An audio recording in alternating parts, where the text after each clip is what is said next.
have a plan. It's a bit insane. Yeah, what could go wrong?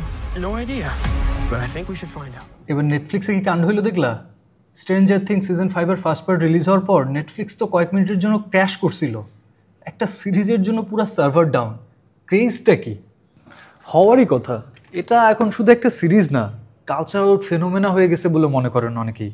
মানুষ 3 বছর ধরে stranger থিংসের final সিজনের জন্য ওয়েট করছিল, আর 4th সিজনের শেষে উইলের এন্ট্রি দর্শকদের আগ্রহ আরও উস্কে দিয়েছে।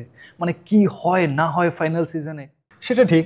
এই যে ওরা ফাইনাল সিজনটাকে 3 ভাগ করলো, এখন পার্ট 1, ক্রিসমাসে পার্ট 2 আর নিউ ইয়ার্স ইভে মানে বছরের শেষ দিনে ফিনালে, এটাও তো সেই ক্রেজ ধরে রাখার জন্যই।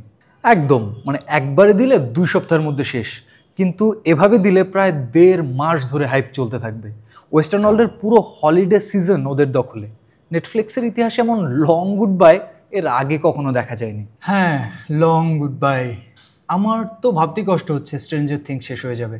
ক্যারেক্টারগুলো আমাদের সাথেই বড় হলো, উইলের নিখোঁজ হওয়া থেকে শুরু করে 11-এর আগমন, এরকম জার্নি কি আর কোনো সিরিজে পাবো? সেটাই। আর এই সিরিজটা কিন্তু শুধু গল্প না, একটা জেনারেশনের কাছে নস্টালজিয়া। 1980-এর দশক, পুরোনো দিনের ফ্যাশন, গান, কেট বুশের রানিং আপ দ্যাট হিল গানটা কিন্তু এই সিরিজের জন্য আবার সুপারহিট হয়েছিল। ঠিকই বলছো। আর সিরিজের স্কেলটাও দেখো, শোনা যাচ্ছে পুরো সিরিজের জন্য বাজেট নাকি $400 মিলিয়ন বেশি।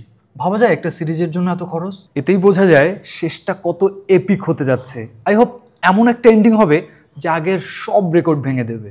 আমার একটাই ভয়, ফাইনাল সিজন মানেই তো কেউ না কেউ মারা যায়। আমি চাই স্টিভ, ডাস্টিন, 11 সবাই যেন ভালো থাকে, একটা হ্যাপি এন্ডিং হয়। তা কি আর হবে?